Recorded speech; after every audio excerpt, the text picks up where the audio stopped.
Okay, we don't have here Cynthia. Could you share us the information of yourself and your channel? Hi, thanks a lot. I am Cinthia Reyes. I live in Guadalajara and I studied chemical engineering. My mastership was also on chemical engineering. I have worked on polymers. My PhD was related to IT and I actually worked with flipped classroom. So on my PhD, I was doing some videos. I have given some lectures on education. In fact, the very last lecture I gave for postgraduate students, I actually mentioned Derek's PhD thesis. I was talking about how to design videos, and I was talking about these media design principles from Mayer, and of course, I used his example and his videos from Veritasium, pretty much summarized so they could be excited about doing different types of material. And I do have two channels. My first channel is science communication. I talk about different topics. I talk about food, or I talk about climate change. I have collaborated in different videos with Karen. We have talked about having a cold or getting the flu. I have collaborated with Tonatiuh with his very large and exciting channel, Curiosamente. We talked about heat transfer, and how is actually sweating good for you, and some scientific myths related. My second channel is pretty much material related to the things that I teach. I teach chemical engineering, so I have some very not so brief classes on mechanic fluids and things like that. I am actually preparing the last lecture I gave. I am preparing it as a set of 4 videos, and I actually expect to mention Derek's PhD work among those videos as well. Wow. Well, I'm glad it comes in handy. Yeah. Do you want to say something, Derek?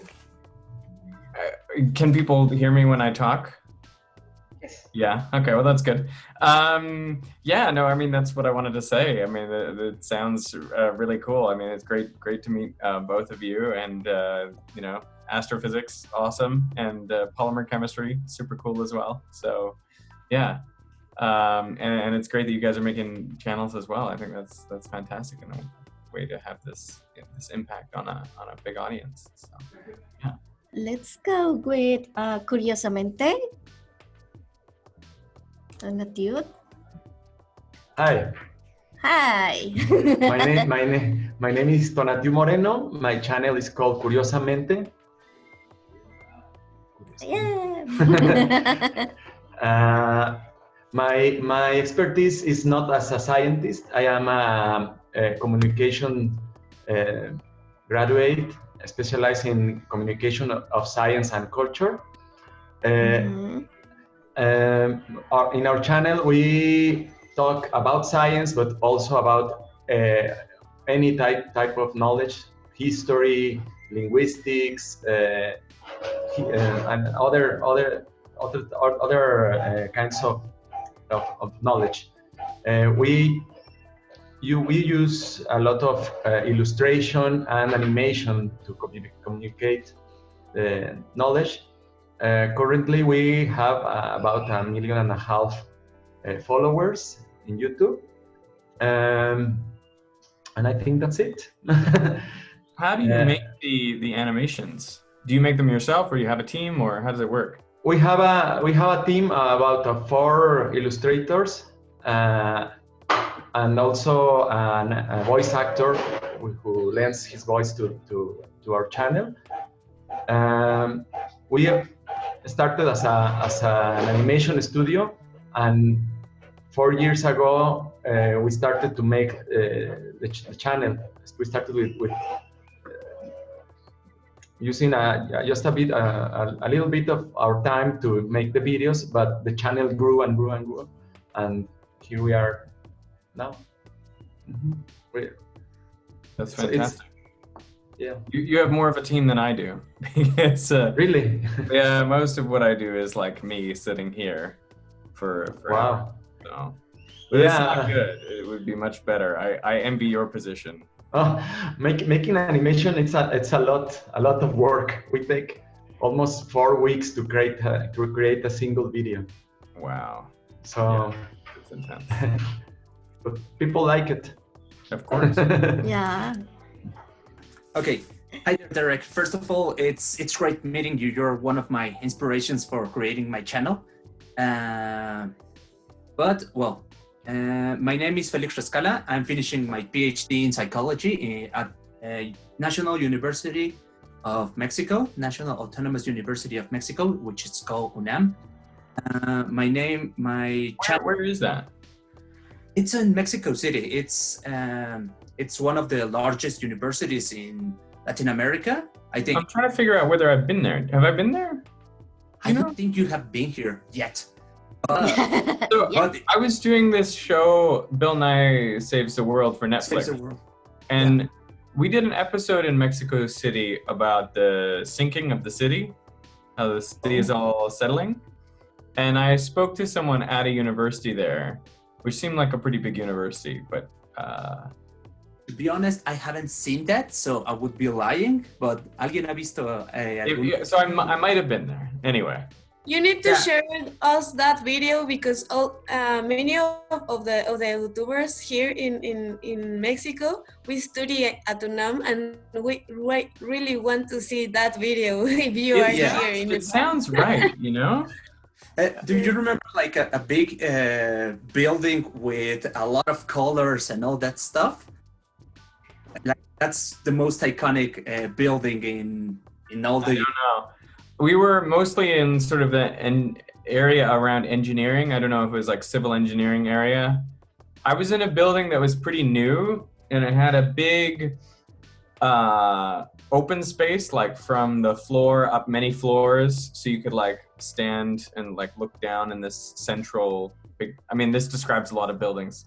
Yeah, but do you know? It sounds like the acronym that you're saying sounds right to me. National Autonomous University of Mexico, UNAM. Like UNAM, yeah, that the UNAM just like rings a bell for me. Creo que estuvo en el Instituto de Ingeniería. That's what I'm thinking. I'm just seeing if I can find like a picture or something. And I interviewed the scientist. Estoy casi segura que sí fue. Eric Morales Cacique. This is someone who I interviewed. I don't know who that is. Me neither, but... Loretta Castro Rivera, a professor at UNAM. Castro Rivera. Loretta Castro Rivera, professor at UNAM. It seems like, I don't know.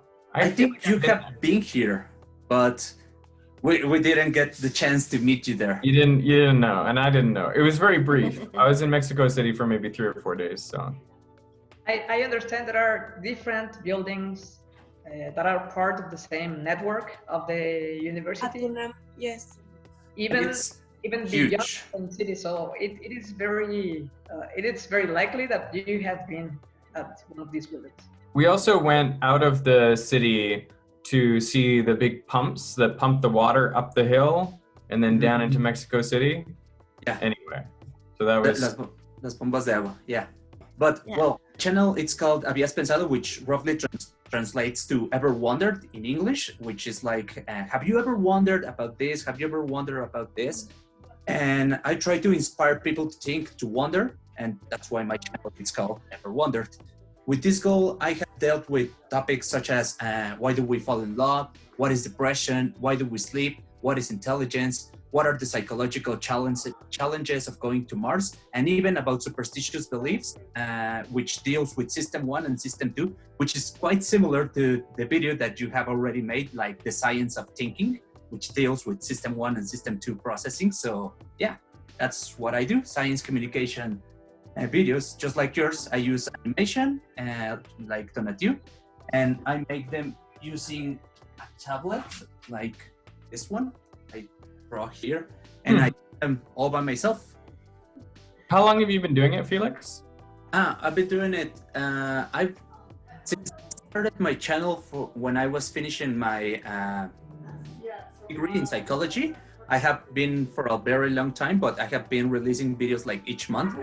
But from 6 months until now, I have been releasing a video each week. So I have been growing a lot. And I don't know, I have been invited to EduCon. Hey, congratulations. So it's actually great. So now I'm meeting you. So it's very cool, this channel. Yeah, that's really good. Okay, so let's go with Karen. Are you ready? Yes. Good morning. I'm Karen, and I'm a little nervous because my English is a little rusty. I haven't practiced in a while, a long time. Well, anyway, I create the channel, the science, when in Spanish is La Ciencia detrás, like the science behind all, in which I try to explain common things in the real life, on the common life, and I talk about science in general, but in special, I love medicine and special the viruses. Recently, I started a mini-serie in which I try to explain some disease, and I try to make some really simple animation to explain how the virus attack the body and how the immune system reacts and something like that. Some months ago, I won a prize here in my town because I for science for my channel, and I won the Block Brothers partnership, and so with that I can buy some stuff for the channel. And I think it's all. I'm engineer in biotechnology, and I think it's all. It's not really much to say. That's great, and congratulations on that. Yeah.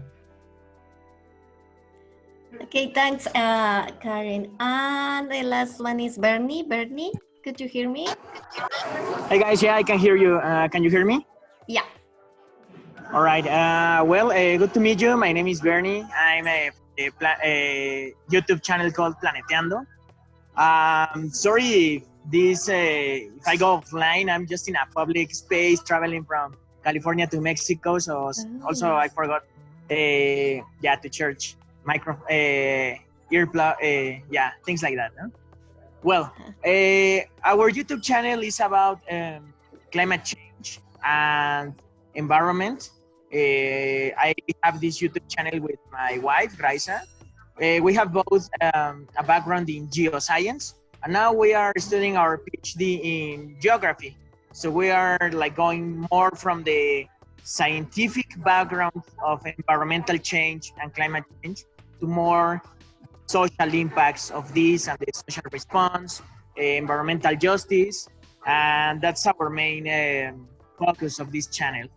And yeah, so we started this because there was like really not a lot of these issues of climate change in Spanish communication.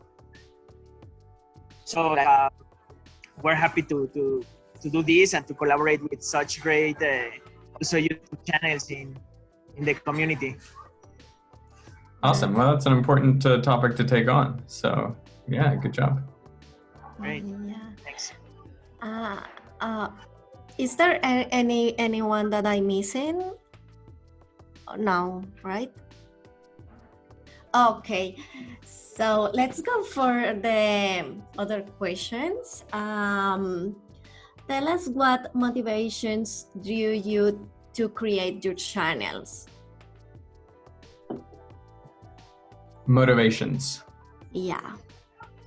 Yeah, so for that one, like, if I may speak to this one, for us it was very clear at the beginning, it's really to doing something in Spanish.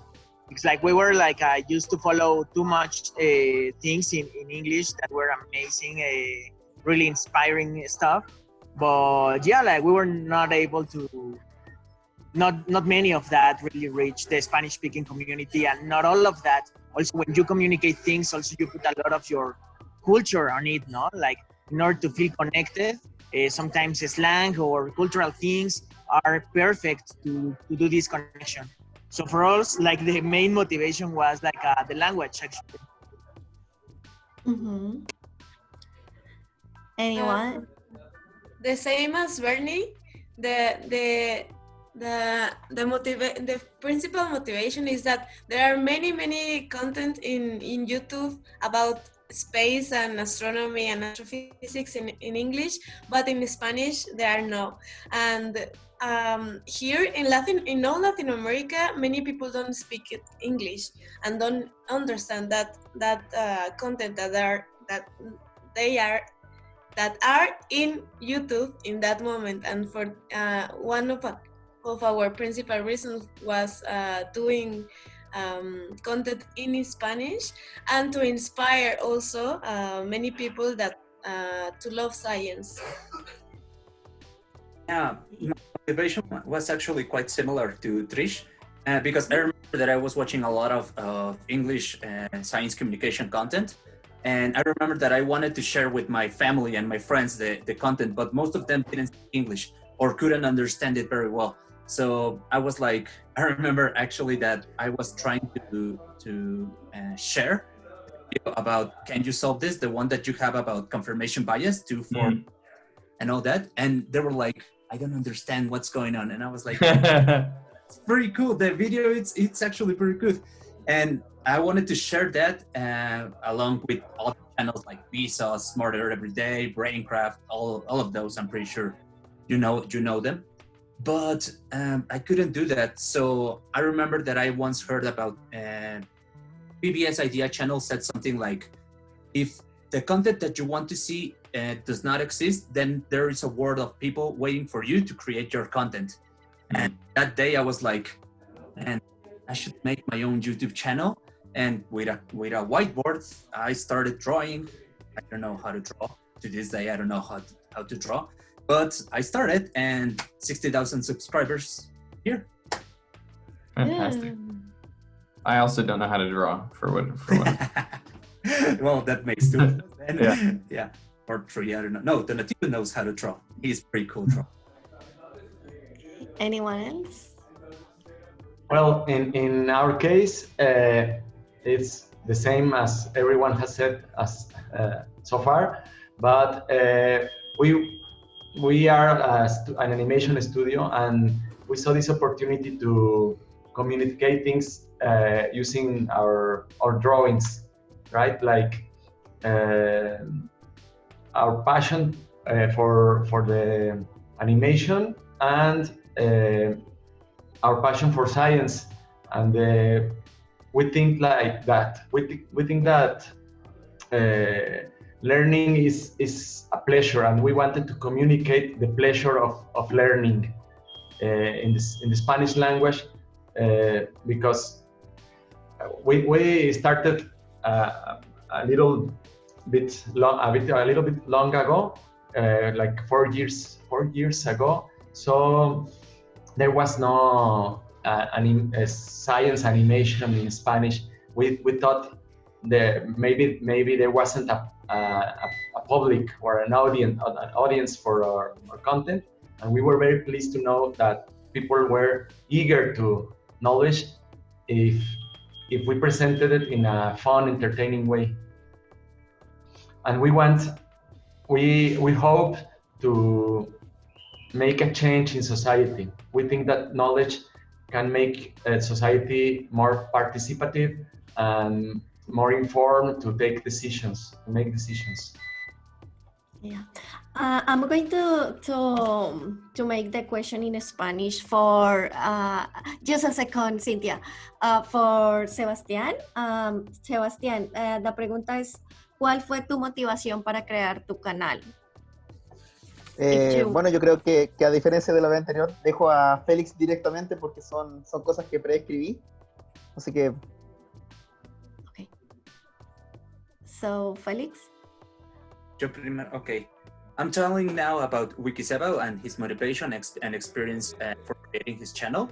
He says to reach an audience who is not interested mostly in science, and to show how wonderful biology can be, and to show how science can be wonderful. For this, I use biology as a base to show many of the people how wonderful science is, kind of. Okay. Cinthia. So, hi again.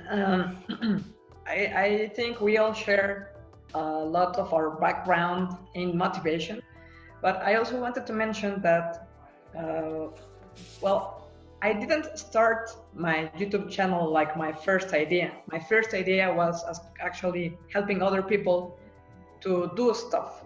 And when the other people refused to actually get things moving, I had no choice but get myself in front of the camera. But the motivation behind this is that I believe we have to help people develop their critical thinking. We have to help people understand which are reliable sources and which are not. I don't want people to depend on me to tell them, you know what, this is a myth, or you should only watch Veritasium to know if this is right or this is wrong. Actually, you should learn the way that I am trying to discover things, because I am not an expert on everything. In fact, I am not an expert on anything. So when I decide that there is a topic I want to talk about, I have to read, and I show my viewers I have to read this article. And by the way, it is not the only idea out there about this topic, because this other guy in this other article thinks something completely different. And the difference between them is that this guy considered this information, or he tested his idea with this group of people, and these people did something very different. So I believe part of our job, because we are not paid, is to help people make up their minds beyond the narrative that may be floating in the world, like anti-vaxxers or earth flatteners or whatever comes next. So that is pretty much why I do education and why I try to explain things on YouTube. Okay, anyone else?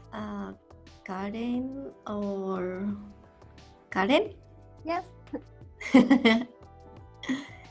Yeah. I started my channel because some years ago I discovered some channels in Spanish who talk about science, in special El Robot de Platón, created by Aldo, and Ciencia, created by Martí, and Quantum Fracture, created by Javi. Everybody, I'm very sure everybody knows him. But also I saw that there were a few women doing or talking about science. So I try to do something for that. And here in Mexico as well, there is a lack of interest in science. So I try to do something for my society, and I try to inspire some girls, and that's all. What challenges do science content creators face nowadays? About Wikiseba's challenges as a science communication creator, he says to reach more audience and to reach more, a wider audience, because the growth of educational channels is usually very slow. Y aprovechando que estoy aquí, I'm going to tell mine. I'm going to tell my. Also, I think that one of the main challenges, at least for me, it's to have a balance between my educational or science communication work and my academic and main job, because I have to do like a lot of videos right now, but I have to do also prepare some class, but I also have to write a research paper and all that. I have to do this all with this beautiful computer. So it's like, and with this brain, and it's all just me. So I'm like, okay, I have to be very organized and be very careful with all my time. So that's the main challenge for me, like very little time and a lot of things to do. Okay, anyone else? No one else? I think well, What? Should we get Trish Cinthia, to talk about it? Trish, Yo? we are Oh, listening you. Yes? Okay. The same as Felix, I am doing my PhD, and my other two partners in the channel, they are doing the PhD and other give class all the time. It's a teacher, a full-time teacher, and the balance between doing the things that we want to do in science communication, because we just don't do the channel, but also we do conferences. We visit schools to give workshops for kids, and all that stuff. Have the equilibrium between that. I think that is the most difficult thing, and also taking the skills that we didn't have, and now we need to create a channel. For example, edit videos, no, or talk about a thing in a very clear way in front of a camera, for example, or write the things that we I don't know how do you say guion in English? Outline. Script. And the script, yes. Oh, script. Yes. How to script to write a script for the channel, and all that skills that we have to learn about that also are the difficult. But I think that have a channel is a very process that you learn all the time there. Okay. I'm just Cinthia? thinking about my challenges with making science communication. I mean, I think there's a lot of different forces that are challenging. One is this current of sort of misinformation.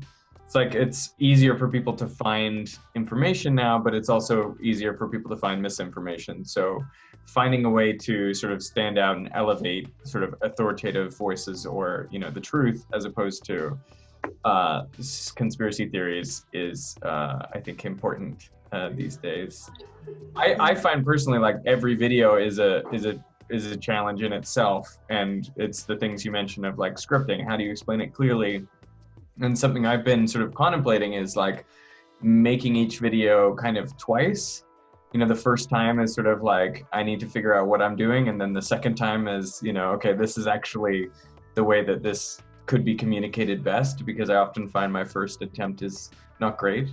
But I'm still working at that, because it feels very wasteful to spend a lot of time on a draft and then, you know, basically scrap it and start again. But yeah, some of the things I've had to do recently. But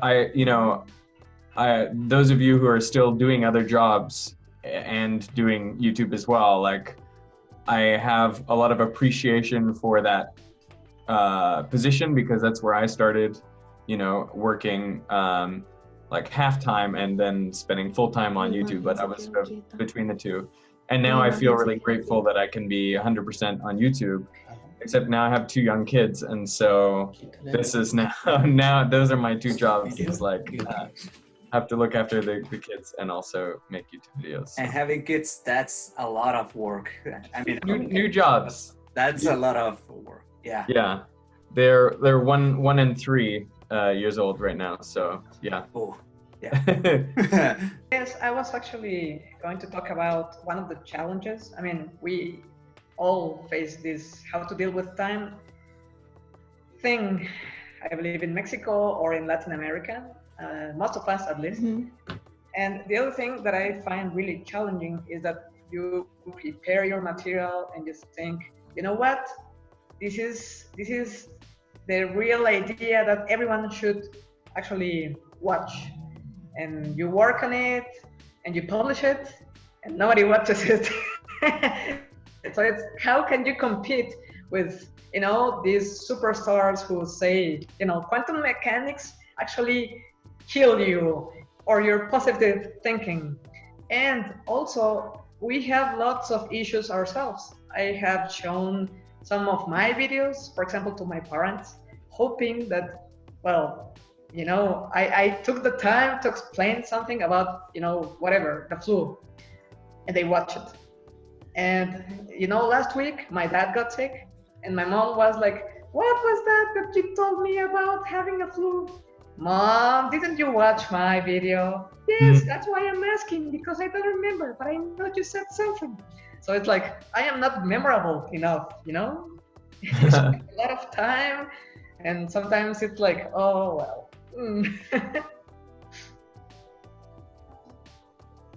It's hard, I mean, to learn how to actually get your ideas somewhere, I guess.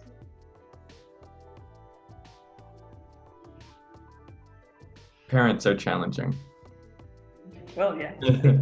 I wanted to say something about what Cinthia said. I remember that I made a video about why do people believe in conspiracy theories, and I was like, man, this is like, well, there's a lot of reasons why they believe that. You can watch my video, but what I wanted to say is that, man, they are very popular. Like, they have a lot of views. Like, we have I don't know, 1 million views in one video, but they have 10 million views, and it's like, and they have 10 more views than us because they spend less time than us making each video. And we try to have good references. We try to make a good research, and we try to make it interesting, as Cinthia said. But I don't know how they make it like so fast and make it like so memorable that people will remember the conspiracy theories video, but perhaps they will not remember all of our videos. So that's quite a challenge. It's much easier when you don't have to worry about facts. Yeah, I think that's the main point. But we chose this, so we chose the hard way to. So, okay, how do we bridge the gap? He says with collaborations mainly, and not just with science, but with all areas. And I actually think that's quite a good idea too, because I mean, I remember that once we made something called Martian Chronicles, which meant like every single one of our channels had to make a video about Mars.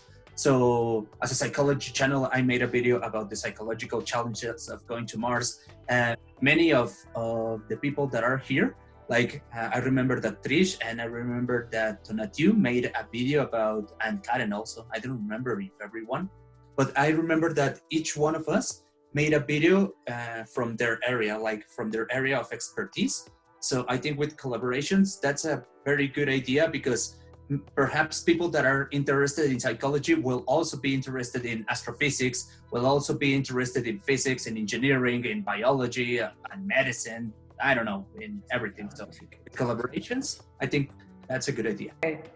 So I have two things I could share on this topic. The first one has nothing to do with YouTube or science communication. I am part of an international society. It's called Mensa, which is a very horrible name in Spanish and Mexico especially. It's a high IQ society, whatever. So we have members in all the world, and we have forums. You can talk to people in every place, and the way they fixed the thing about, oh, how do we get people to communicate? They did it by saying, well, language has to be settled. So if you have to make an international communication, you have to use English. And the second thing they have done is to help people realize that we have cultural differences. So if there is something you don't understand, you should actually ask first and get offended later. Like, try to be understanding that a different culture or a different language or a different pronunciation is just something you can cross with. We have many written forums, and in the written forums I started a couple of experiments where people can write in English and their own language, like the whole idea in one language, then the whole idea in the other language, and people seem to be okay with that. So that could be one of the choices. And the second thing I wanted to say is that I actually joined an English community where most of the people live in the US. It's something EDU, I don't remember the name. But the thing is that we have collaborations as well. Sometimes they decide a topic, and it doesn't matter if my video is in Spanish, it's located within the same playlist, and I share content with them. What I do myself is that most of my videos, I speak in Spanish. I use YouTube tool to make the subtitles, and then I make my English translation for subtitles. So I know this is not perfect. The perfect solution for me would be that YouTube or a different platform would allow you to upload a second audio track, so you could actually speak the other language and make the same edition yourself. But well, in the meantime, this is what I have done myself. Fish was saying Tonatiuh. Ah, okay. Well, then me. Okay, well, one thing we have tried is to have English versions of our videos. We cannot, YouTube doesn't have this option to different audio tracks, so we have to make another channel in English so people speaking in English can access our content. Thing is an entire new effort to start a new community, a new set of a new audience and followers, etc. So it's been quite difficult.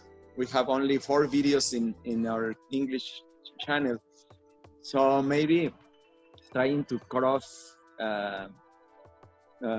promote videos might be a good idea. That's I think that's all I have to say. Many people in Mexico speak English at some level.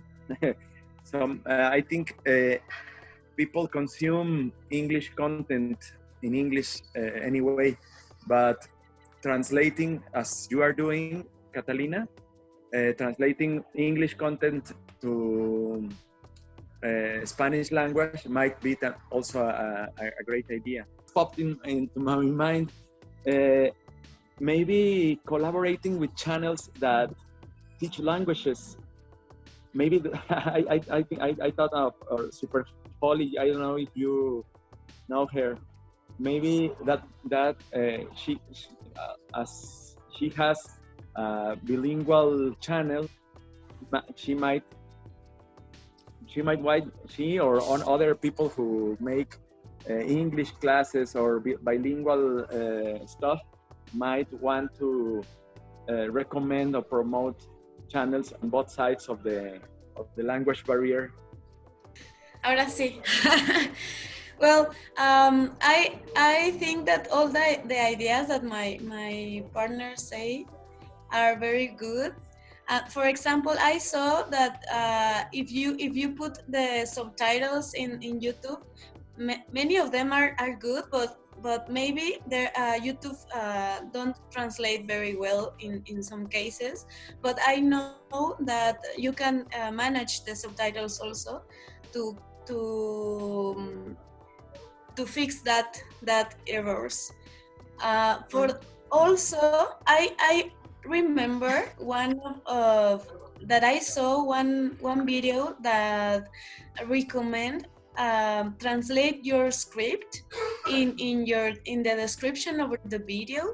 For example, if it is in English, translate the script in Spanish and put it in the description of the video, or if it is in Spanish, translate it and put it in the description in English. And I think that it is good. And also this collaboration between channels in English and channels in Spanish, I think that it's a very good idea, because people that know now the English channels knows about the content in Spanish that they maybe don't know that it exists, for example. And also it's the same thing, vice versa, because I think that our objective is the same, no? Giving the knowledge to more people, giving that passion about knowledge that we have. And for example, I in a congress, in a meeting about geoscience, I met a guy that have a astrophysics channel, but in Portuguese, because he is Brazilian. And all the Brazilian people that are Latin American also, they all have they have the public, because all the Latin America speak Spanish less than less they, and have collaborations between also Brazilian people, for example, can match all the continent, I think. Well, I have a point with collaborations. I remember Team Trees, because I think it's a perfect example about a lot of channels about different topics or different categories can collaborate. In Team Trees, we collaborate channels about science, about beauty blogs, even PewDiePie. So I think that kind of collaborations are very good, because we can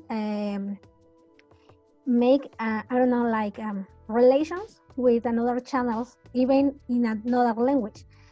I know the language sometimes is a barrier, is a wall, but we have a lot of tools like Google Translate, like in this moment I'm using, and I think we can do some collaboration, even if we don't speak that language, or maybe we speak I feel like me, but we can use that tools, or even, I don't know, we can ask for help or something like that, but we can do it.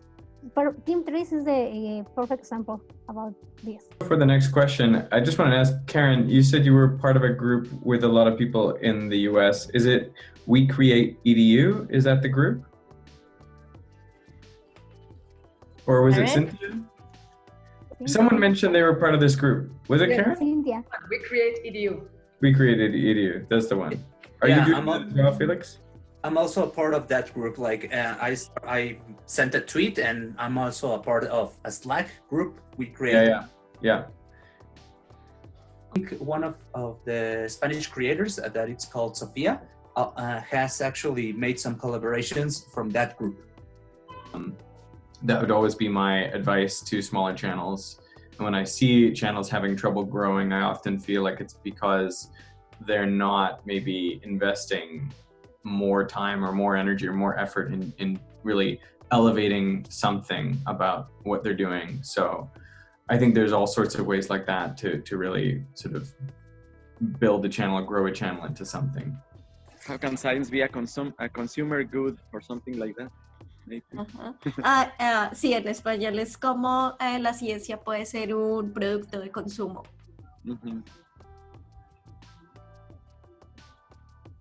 Yeah, so. Well, I want to say that we want to use also, for example, the comedy, because we know that if you connect with your audience, it's better that they stay looking you and your content. And one of the things that we want to keep doing is to use comedy in science for to connect people, and to use also, for example, gags speaking in the language, because we don't use the same words when you're studying your PhD in the very academic area. You use another kind of words, and one of the things that we what we think that is important is to speak in the same way that your public is speaking. And for that reason, we use a little bit of comedy and use gags also. That things are it's a very interesting topic because we speak in Spanish, and not all the gags are understanding in other countries, for example, that speak in Spanish. You need to have very general also for Colombian people, to Chilean people, to Mexican people. But I think that that is one of the things that I think that it's good for us. Speaking the language that our public speaks in their life, and use a little bit of comedy also. May I speak? Hi. Yeah, I Felix think, or oh, okay. Sorry. No, that's okay. Yes, I think it's very important not to try to shove knowledge or science into people's heads, but to have very open ears to hear what people want to know. So they are eager to know. So I think the most important thing is to hear their needs. What we have a very long database with about almost 1,000 questions people is asking, and we're trying to hear what people are asking, and that's it. Felix? Yeah, I just wanted to say humor. I think that it's a very good idea. I use it too. That's why Goku is here, because it's like something like a joke on my channel. Also hearing the audience, because I remember that people started, since I do psychology videos, people started telling me like, I want to know about mental disease, mental health problems, and I was like, really? But that's very basic. But I remember that I made a video about what's the difference between being sad and being depressed. And that's a video that it's growing like, I don't know, exponentially, but at least linearly, like linear, well, a linear growth. And, but I wanted to say also that sometimes I find it funny that when I place a title that it's very descriptive, people will not watch it. But when I place a title that it's kind of provocative, one example is why do we get sleepy after eating? And I was like, that explanation has to do with your sympathetic and parasympathetic nervous system, but I didn't want to say that. Like, I just wanted to explain like, why do you get sleepy after you eat? And people will watch that. Like, they were very interested in a simple question, but to answer that simple question, I had to teach them about the central nervous system and about the parasympathetic and the sympathetic nervous system. And that's the funny thing. Like, they learned they started to learn without them noticing. And that's something I don't remember if Derek said it, but I remember that I think Michael Stevens from Visas said it, like, people will learn better when they do not know it, something like that. I don't remember the exact phrase, but yeah, like, also teaching when people are not aware of it. Okay. Cinthia. Yes, thanks. Yeah. There is this thing about doing instructional design. It also depends on how you are using your video, because you may just want to talk about stuff and you actually may want to teach on your video. So I'm going to talk a little bit about when you are actually trying to teach someone. When you are actually trying to teach someone, there are many theories that have tried to explain why something actually gets into the head of the people or it doesn't. And one of the things that I actually tried while I was doing my PhD research was I was doing flipped classroom with math students. So one of the things that some of these theories say is that you have to start with the context of the people. So how can you make something very abstract like math be interesting for a group of teenagers? I mean, they don't really care a squat about, oh yes, I have math class. So how do you actually get them involved? What I did is that, this is a very specific example. I took some former students of mine who actually liked or enjoyed acting, and I wrote some sketches they helped me to create. And in those sketches, they would actually show like a murder scene where they would use trigonometry knowledge on how to identify who was the murderer, or they would show they were lost and how they would actually use triangles to find their way with a compass and a map and things like that. Those weren't like, you know, everybody has this in their daily life, but trying to show that things actually can relate to real life or context, it is a helpful link. I think it is a helpful link in education, and it should be something we could consider when we are trying to do science communication or science in general. Because actually we all buy science in the way of technology. So if you actually want to get your focus on how it was created, well, there is a path, I believe. Okay, Karen, do you want to say something? Yes. In my case, for example, I Notice? I saw. I did. Yeah, thank you. When I make a video explaining some disease, the people love that videos. It's a really I try to explain in a really simple way, because all the immune system is really complex. But I try. I was thinking a way how to explain something that you can see without maybe microscope. So I make animations in which the people can watch the B cell, the T cell, the viruses, the bacteria, and I try to represent how the virus attack the cells, and how the cells work. And I think it's a really good way, because the people can watch in a really simple way how a disease works. And in this way, it's not only I'm selling science, even I try to make some conscious about vaccines. So I think it's a double point there. Try to speak in a really simple way. It's for me is the key.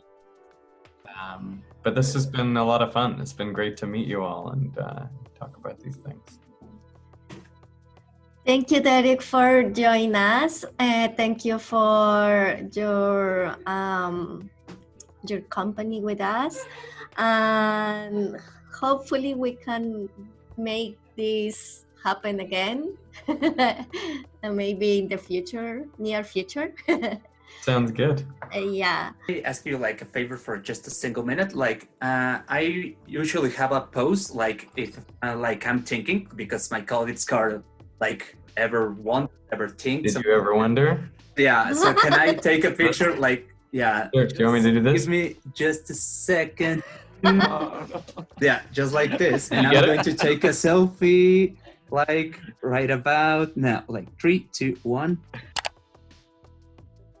Yeah, that's it. Thank you, man.